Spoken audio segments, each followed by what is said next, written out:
मर्द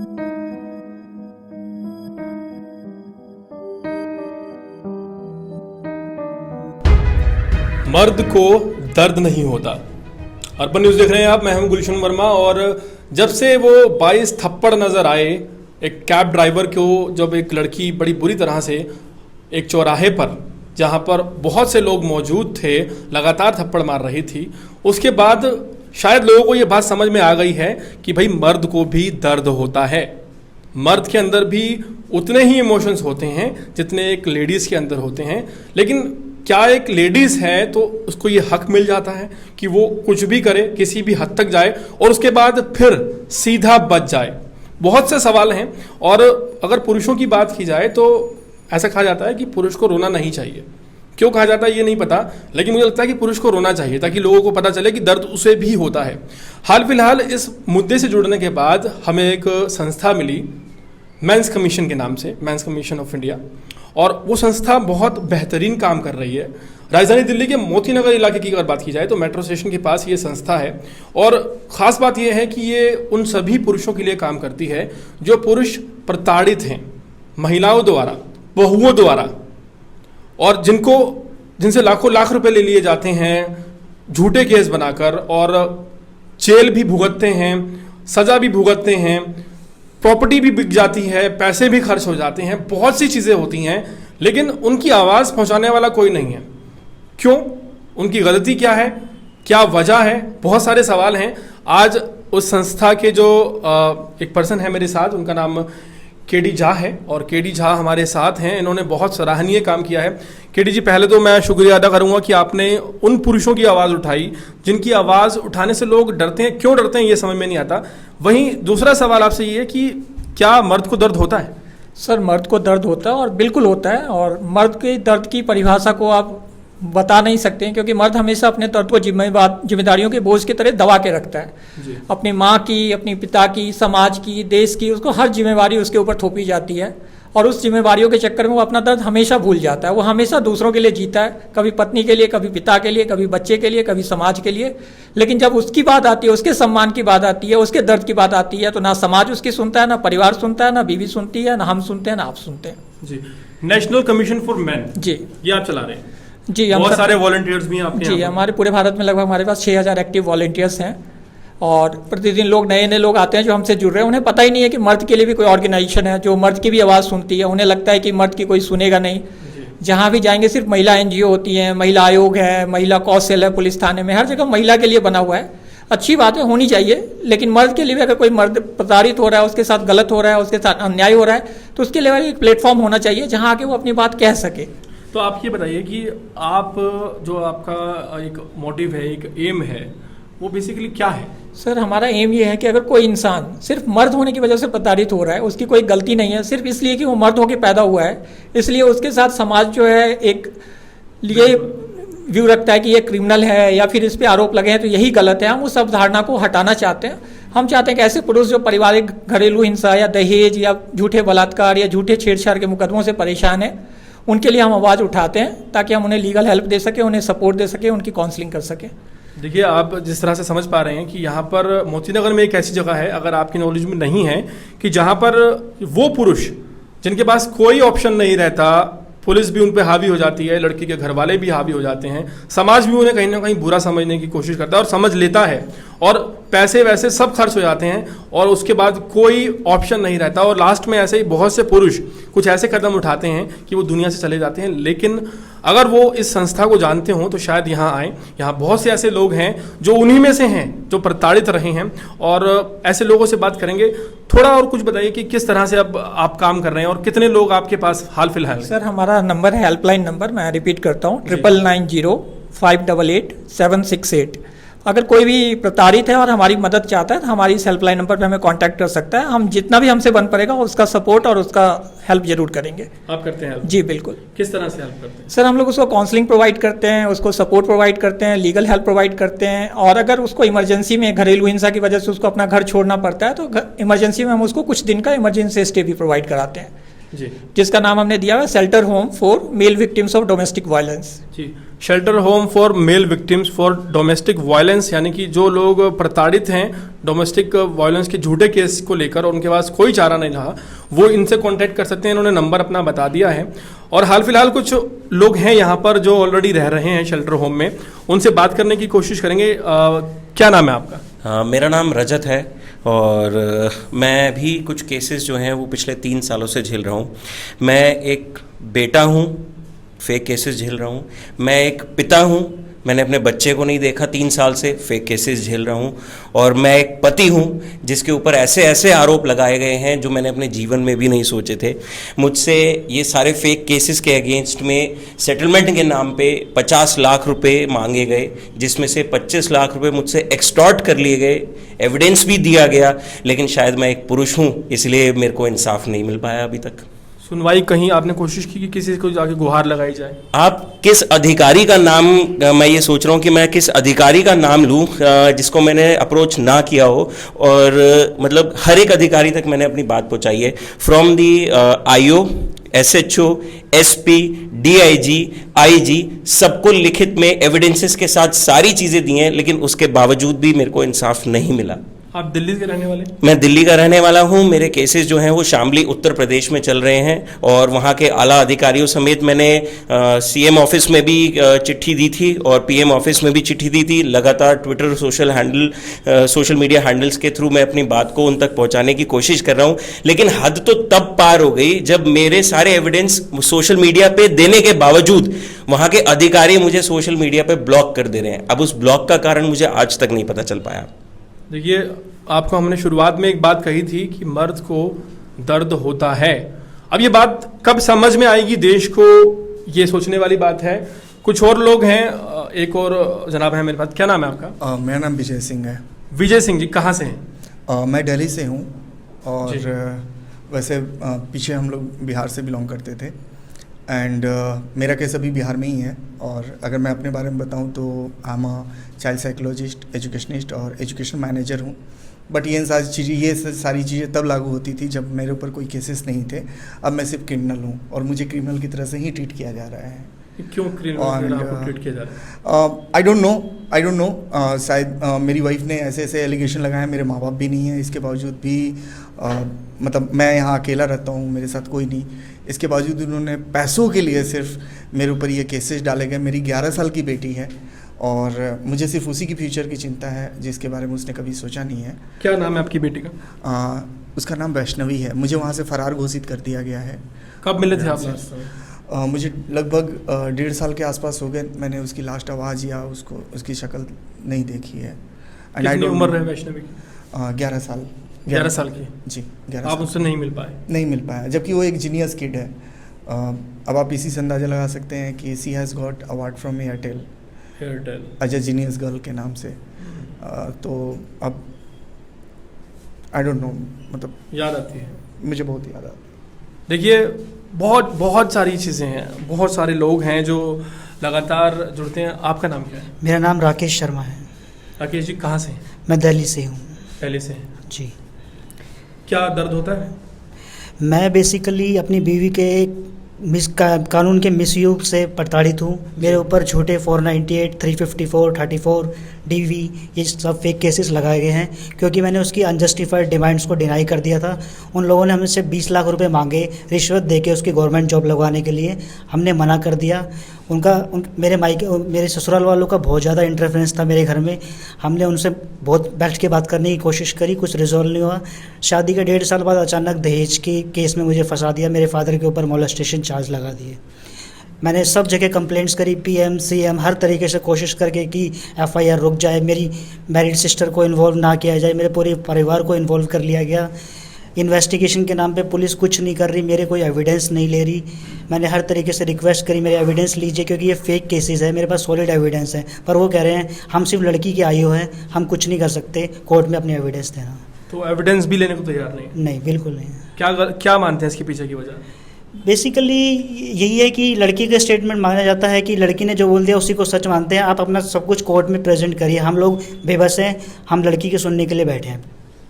देखिए, किस तरह से एक तो महिला के जो कानून बने हैं, उन कानून, जितने भी कानून हैं, उन कानूनों को सिर्फ और सिर्फ इसलिए प्रचलित किया जाता है कि एक पुरुष है सामने और जो महिला है वो उसकी सुनवाई हर जगह है। लेकिन पुरुष अगर सोशल मीडिया पे भी गुहार लगाता है, पीएम को भी लिखता है, सीएम को भी लिखता है, अधिकारियों से भी बात करने की कोशिश करता है, लेकिन सुनवाई नहीं होती। वहीं अगर एक महिला हो तो महिला की सुनवाई 1 सेकंड में हो जाती है। सिविक मेयरली स्टेटमेंट के बेस पे मेरे फादर पे 354 मोलेस्टेशन सब चार्ज लगा दी, जबकि एविडेंस है वो मेडिकल ग्राउंड पे भी हैं, पर कोई सुनवाई नहीं। सिर्फ उसने जाते जाते बोल दिया कि उन्होंने मुझे छेड़ा, मेरे गलत जगह हाथ लगा रहे थे, इसी पे अनवोक कर दिया सेक्शन। देखिए, बात फिर वही है कि एक पुरुष के साथ साथ उसका पूरा परिवार किस बात की सजा भुगतता है ये वो समझ नहीं पाता। मतलब उसे ऐसा लगता है कि यार शादी से पहले तो सब कुछ ठीक था, ना मैं क्रिमिनल प्रवृत्ति का था और मेरे परिवार वाले भी सुखी थे, लेकिन अब शादी हो गई तो अचानक से पता नहीं ऐसा क्या हुआ कि आज मेरा पूरा परिवार संकट में आ गया। लोग और भी हमारे साथ हैं। क्या नाम है आपका? मेरा नाम पीयूष है जी। मैं दिल्ली में ही रहता हूँ। मेरे को मेरी शादी वाले दिन पता लगा कि मेरी वाइफ का किसी और लड़के के साथ संबंध चल रहा है। जी। उस वक्त उन्होंने मना करा कि अब आगे से लड़की ऐसा कुछ भी नहीं करेगी। जी। मेरी वाइफ मेरे साथ सिर्फ 2.5 महीने ही रही। जी। और उस टाइम उसने छुप छुप कर काफ़ी बार अपने बॉयफ्रेंड से बात करी। जी। मैंने उसको पकड़ा, उसके घर वालों को बताया कि अच्छा नहीं है, अब उसकी शादी हो चुकी है, सब कुछ छोड़ देना चाहिए। बट वो नहीं मानी। कुछ टाइम तक वो हमें बहलाते रहे कि नहीं ऐसा नहीं होगा, बच्चा हो जाने दो। मेरी वाइफ 1 महीने प्रेग्नेंट थी जब वो मेरे घर से गई, और जब वो 9 महीने प्रेग्नेंट थी उसने जाके पुलिस में कंप्लेंट करी है कि लड़के ने मेरे साथ बलात्कार करा है, मेरी इच्छा के विरुद्ध मेरे साथ सेक्स करा है, मेरे से 10 लाख की गाड़ी का दहेज मांगते हैं। जी। जी। मैं आपके बारे में? मेरे बारे में। आप उनके पति हैं? हाँ जी। मतलब मैरिटल रेप का आरोप लगाया? हाँ जी। पुलिस में जाके उन्होंने सिर्फ ये बोला है, पुलिस से पूछा, उन्होंने जो बोला है ये तो उन्होंने कहीं पे दिया ही नहीं है। कुछ दिखाइए जो उन्होंने पैसे खर्च करे हैं। कहते हैं हमने शादी में 40 लाख खर्च करे हैं, उन्होंने 17 लाख रुपए कैश दिए हैं, जिसकी उनसे लिस्ट मांगी गई कि आपने कहाँ पे क्या पैसा खर्च करा है, तो उन्होंने कुछ भी देने से इनकार कर दिया। सिर्फ लड़की ने लिख के दिया हुआ है कि मेरे साथ ये सब कुछ हुआ है और मेरे साथ गलत करा है, मेरी सास ने गलत करा है, मेरे भाई ने गलत करा है, जो मेरे साथ रहता भी नहीं है। वो पिछले 5 साल से बेंगलोर में ही रहता है और शादी के लिए सिर्फ 2 दिन के लिए दिल्ली आया था। बट उसके ऊपर भी इल्ज़ाम लगाया कि उसको दहेज के लिए मारते पीटते थे। पहले इल्ज़ाम क्या लगा? दहेज का डॉरी केस बना या पहले मैरिटल रेप का केस बना? दोनों, ये सारे केस एक गुलदस्ते की तरह आपके झोली में आ जाते हैं, जिसमें सबसे पहले मार पिटाई होता है, फिर उसके बाद मैरिटल रेप होता है, फिर उसके बाद डॉरी होता है। देखिए किस तरह से कानून का भी एक फॉर्मेट बना लिया गया है कि अगर किसी पुरुष को कानून के दायरे में लाना है तो किस कानून से शुरुआत करनी है, उसके बाद दूसरी धारा कौन सी लगनी है, उसके बाद तीसरी कौन सी लगनी है, ये लगातार चलता जाता है। और ये एक केस में नहीं, सभी केसों में फॉर्मेट बनाकर इसी तरह से हो रहा है। और भी लोग हैं हमारे साथ। क्या नाम है आपका? मेरा नाम सनी है जी। और मैं भी सेम सेक्शंस का, सेम केस का, पुरुष विरोधी कानूनों का एक विक्टिम हूँ। मैं भी ऑस्ट्रेलिया था और मेरी वाइफ से बात होती है कि 1 हफ्ते में वीज़ा फाइल होना चाहिए मेरा, और नहीं तो तुम देखना। और उसके बाद मुझे पता चलता है 15 दिन बाद कि मेरे ऊपर दहेज के, झूठे, मार पिटाई के, डोमेस्टिक वायलेंस के सारे केस मेरे ऊपर भी कर दिए गए। आज वाइफ से और बच्चे से अलग हुए 5 साल हो गए हैं और केस को चलते हुए 4 साल हो गए हैं, 4 साल से ज़्यादा हो गए हैं। कितने बच्चे हैं आपके? मेरी एक बेटी है। कितने साल की? आज 6 साल की है। लास्ट टाइम कब मिले थे आप? मैं जाने से पहले ही मिला था। अब कितने दिन हो गए मिले हुए?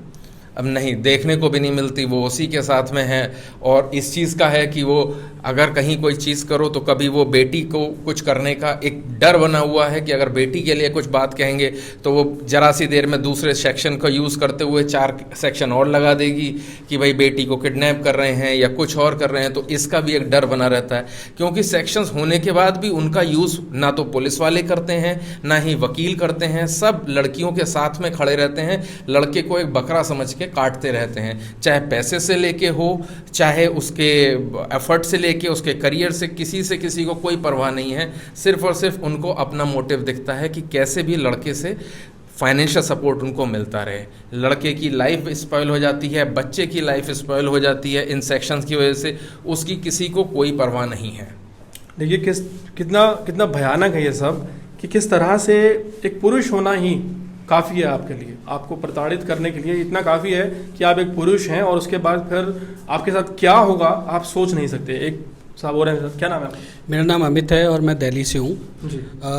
अब से लगभग ठीक 1 साल पहले अचानक से मैं सुबह जब ऑफिस के लिए निकला तो शाम को जब मैं वापस आया तो मेरी वाइफ ने मुझे घर में घुसने नहीं दिया, ठीक है। और उसने जब मैंने घर में घुसने के लिए कहा कि ऐसा क्या हो गया जो तुमने नहीं आने दे रही हो, तो कह रही मुझे तुम्हारे साथ में नहीं रहना है, ठीक है, नहीं रहना है। और गेट नहीं खोला उसने पुलिस को फ़ोन किया कि भैया मुझे इसके साथ में नहीं रहना। कुछ नहीं हुआ था, ठीक है, नॉर्मली सुबह जैसे जाते हैं वैसे ही निकले, और शाम को उसने वापस घर में नहीं घुसने दिया। 2-3 दिन बाद उसने जो है पहले आस पड़ोस में, मतलब मुझे बुलाया नहीं गया, 1-2 लोगों से मिलके कहा कि भाई मुझे फ़्लैट चाहिए, जिस घर में वो रह रही है वो फ्लैट मेरे नाम पे करा दो, हर महीने का खर्चा चाहिए, अदरवाइज़ मैं इसके खिलाफ़ कंप्लेंट करूँगी। उसके बाद सीधा मैंने उससे मना कर दिया, मैंने कहा साथ में रहेंगे तो ठीक है, अदरवाइज़ मैं कंप्लेंट वगैरह का कुछ जो भी करना हो कर। कंप्लेंट की उसने मेरे खिलाफ़, ठीक है। मेरी वाइफ ऑलरेडी NGO चलाती थी, ठीक है, और काफ़ी उसे फ्रीडम थी, लेकिन उसे और ज़्यादा फ्रीडम चाहिए थी, क्योंकि कुछ ऐसे इंसिडेंट हुए थे जिसके अंदर मुझे ऐसा पता लग गया था कि उसका कुछ बाहर किसी से कुछ चल रहा है, ठीक है। तो उसने उसकी मम्मी को भी बताया था, लेकिन उसकी मम्मी ने, उसने, इन सब लोगों ने मिलके कुछ ऐसा प्लान किया कि मुझे अचानक से घर से ही निकाल दिया, ठीक है। आपको आपके ही घर से निकाल मुझे मेरे घर से निकाल दिया। मेरे 3 बच्चे हैं, 12 साल की शादी थी मेरी, ठीक है, 15 साल का रिश्ता था, लव कम अरेंज मैरिज थी, उसके बावजूद भी ये सब हुआ। मेरी वाइफ को मैंने ही पढ़ाया लिखाया, ठीक है, मैंने ही उसका सारा कुछ सेटअप कराया, मैंने उसकी NGO सेटअप कराई, मैंने उसको स्टडी कराई, इवन मैं उसको एग्ज़ाम दिलाने ले जाता था, मैं उसके जो असाइनमेंट्स होते थे वो सबमिट कराता था खुद से जाके। और अचानक से मेरे साथ ये सब चीज़ें हो गई जब वो एक स्टेबल एक पोजीशन पे पहुंच गई। तो देन उसके बाद में क्या हुआ कि जब उसने कंप्लेंट की, सिंपल उसने मेरे खिलाफ़ कंप्लेंट की थी मैरिटल रेप की। जब वहाँ थाने में मुझे बुलाया गया तो उसे भी बुलाया गया, और जब उसे बुलाया गया तो पुलिस वालों ने कहा यार इसमें तो इसका कुछ नहीं हो पाएगा, तो एक काम कर, इसके माँ बाप को भी इन्वॉल्व कर, इसके भाई भाइयों को भी इन्वॉल्व कर। 25 दिन बाद उसने दोबारा से कंप्लेंट करी, ठीक है, उसके अंदर उसने मेरे माँ बाप के खिलाफ भी सेक्शन लगवा दिया, पापा और मम्मी का ऐसा लगवाया कि मेरी मम्मी ने उसको रेप करवाने की कोशिश करी, उसको जब मतलब मेरे पापा ने उसको उसके साथ रेप करने की कोशिश करी, और अगर उसने ये वाली बातें कुछ बोली और तो मम्मी ने सहयोग किया, ठीक है। जबकि उससे पहले 2 दिन पहले वो मेरी मम्मी से बात करके जो है ना बता रही है कि कैसा चल रहा है घर के अंदर, ये सब चीज़ें, ठीक है, और अचानक से ये सब चीज़ें हो गई, केस फाइल हो गया। इवन मेरी मम्मी के साथ, मेरी मम्मी उसको बहुत सपोर्ट करती थी NGO चलाने के अंदर, मेरी मम्मी ट्रस्टी हैं उसकी उस NGO के अंदर, और उल्टा उसने इस तरीके के सेक्शन लगा दिए। तो ये सब होता है हम लोगों के साथ में। देखिए बहुत सारी ऐसी बातें हैं जो रीज़न है। सपोज कि एक लड़की को आप पढ़ाते हैं, लिखाते हैं, उसको स्टेबल कर देते हैं, और एंड ऑफ द डे वो क्या करती है कि आपको कुछ ऐसे कानूनों में फंसा देती है क्योंकि उसे पता है कि वो कानून सिर्फ उसी के लिए हैं और उसको फ़ायदा पहुंचा सकते हैं। एक और साहब है, क्या नाम है आपका? मेरा नाम यतेंद्र है, मैं दिल्ली से हूँ।